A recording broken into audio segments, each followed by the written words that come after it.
Guntur collector కార్యాలయం ముందు CITU ఆధ్వర్యంలో అంగన్వాడీలు ధర్నా నిర్వహించారు. ఎన్నికల సమయంలో కూటమి నాయకులు ఇచ్చిన హామీలను వెంటనే అమలు చేయాలంటూ భారీగా నిరసన చేపట్టారు. ధర్నాకు భారీ సంఖ్యలో అంగన్వాడీలు హాజరయ్యారు.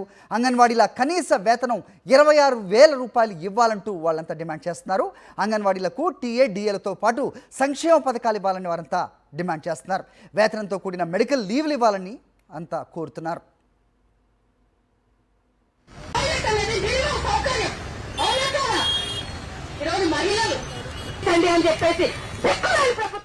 రైట్, ఇదే అంశంపై అప్డేట్స్ మా కరెస్పాండెంట్ అశోక్ ఇస్తారు. అశోక్, చెప్పండి. సో 26,000 వేతనం అవ్వచ్చు, లేకపోతే టీఏడిఏలు అవ్వచ్చు, సంక్షేమ పథకాలు అవ్వచ్చు, వీళ్ళు అడిగే దాంట్లో చాలా న్యాయంగా ఉన్నాయి. మరిగాక వాళ్ళు ఇచ్చిన హామీలనే అమలు చేయమంటున్న పరిస్థితి కనిపిస్తోంది. ఎందుకు ప్రభుత్వం నుంచి స్పందన లేదు? ఇంత భారీ ఎత్తున వీళ్ళు నిరసన తెలపాల్సిన అవసరం ఏమొచ్చింది? సో ప్రభుత్వం ఎందుకు స్పందించట్లేదు? ఏంటి మీ దగ్గర ఇన్పుట్స్?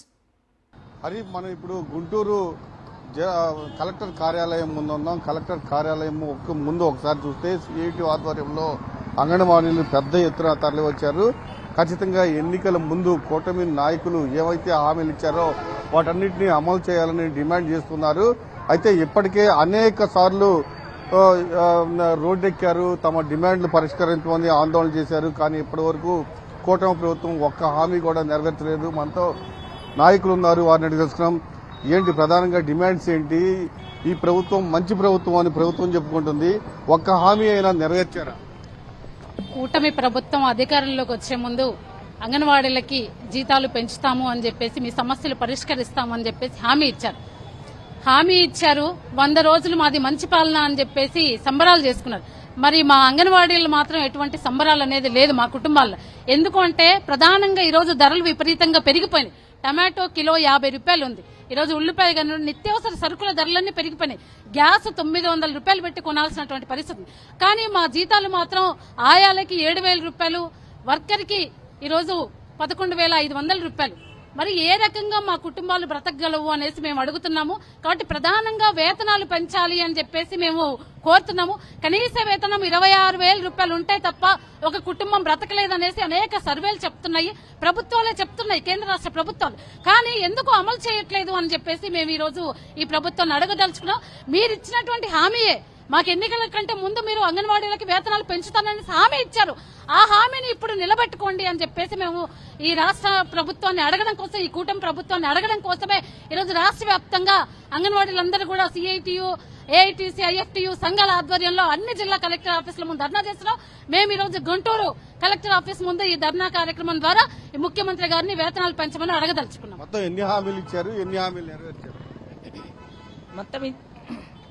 ఒక్క నిమిషం. మొత్తం 16 హామీలు ఇచ్చారండి. అంటే కనీస వేతనం అమలు చేస్తామని, అలాగే గ్రాడ్యుయేటీ అమలు చేస్తామని, మట్టి ఖర్చులు ఇస్తామని, అలాగే టీఏడిఏలు ఇస్తామని, అలాగే సంక్షేమ పథకాలు అమలు చేస్తామని, అట్లాగే ప్రమోషన్ల విషయంలో, హెల్పర్ ప్రమోషన్ విషయంలో సరైన గైడ్లైన్స్ అమలు చేస్తామని తెలియజేశారు. కానీ ఇంతవరకు కూడా మట్టి ఖర్చులు జీవో ఇచ్చామన్నారు, కానీ ఆ జీవో పూర్తిగా అమలు కావట్లేదు. అలాగే గ్రాడ్యుయేటీ జీవో ఇస్తామని చెప్పారు. ఆ గ్రాడ్యుయేటీ జీవో ఇచ్చామని కూడా ముఖ్యమంత్రి గారు బాగా దానికోసం ఒక మీటింగ్ పెట్టి కూడా ప్రచారం చేశారు. ఒక్క హామీ కూడా అమలు కాలేదు. అంటే ఇచ్చిన హామీల్లో అరాకొరగా అమలు అయ్యాయండి. ఆ ఇచ్చిన హామీ కూడా అరాకొరగా అమలవుతున్నాయి. మట్టి ఖర్చు జీవో ఇచ్చి ఆ జీవో ఇచ్చేసాము అమలవుతుందని చెప్తున్నారు, కానీ అది పూర్తిగా అమలు కావట్లేదండి. ఆ మట్టి ఖర్చులు అనేది చనిపోయిన వెంటనే ఇవ్వాలి, కానీ అది ఇవ్వకుండా వాళ్ళ ఫ్యామిలీ సర్టిఫికెట్ ఇవ్వాలి, వాళ్ళ అన్ని సర్టిఫికెట్లు తెచ్చి ఇస్తేనే ఈ మట్టి ఖర్చులు ఇస్తాము అనేది చేస్తున్నారు. అది ఎంతవరకు న్యాయము? మట్టి ఖర్చులు అనేది ఆ చనిపోయిన వెంటనే ఇవ్వాల్సింది, అది అమలు కావటం లేదు. అలాగే గ్రాడ్యుయేటీ జీవో ఇచ్చామన్నారు, ఇంతవరకు కూడా అది అమలు కావటం లేదు. ఆ జీవోల లోపాలు ఉన్నాయి, వాళ్ళు సరిచేసి మళ్లీ ఇస్తామన్నారు, ఇంతవరకు కూడా ఆ జీవో ఇవ్వలేదు. అది పూర్తిగా అమలు కాలేదు, పూర్తిగా జీవో కూడా ఇవ్వడం జరగలేదు. ఖచ్చితంగా ఏవైతే ఎన్నికల ముందు కూటమి నేతలు హామీలు ఇచ్చారో ఆ హామీలు ఒక్కటి కూడా అమలు కాలేదు. అయితే అరకొర జీవోలు ఇచ్చామని చెప్తున్నారు, అవి కూడా అమలు కాలేదు. కాబట్టి ఎంత పెద్ద ఎత్తున ఇక్కడికి వచ్చి ధర్నా చేస్తున్నాము. ఖచ్చితంగా భవిష్యత్తులో సచివాలయంతో పాటు ముఖ్యమంత్రి ఇంటిని కూడా ఖచ్చితంగా ముట్టడిస్తాము. ఎందుకంటే ఇప్పటికే అనేక సార్లు ప్రభుత్వానికి చెప్పాము, కానీ ప్రభుత్వం స్పందించట్లేదు. భవిష్యత్తులో భారీ ఉద్యమాన్ని ఏర్పాటు చేసి ఖచ్చితంగా ఈ ప్రభుత్వానికి గుణపాఠం చెబుతామని కూడా హెచ్చరిస్తూ ఉన్నారు. రైట్ అశోక్.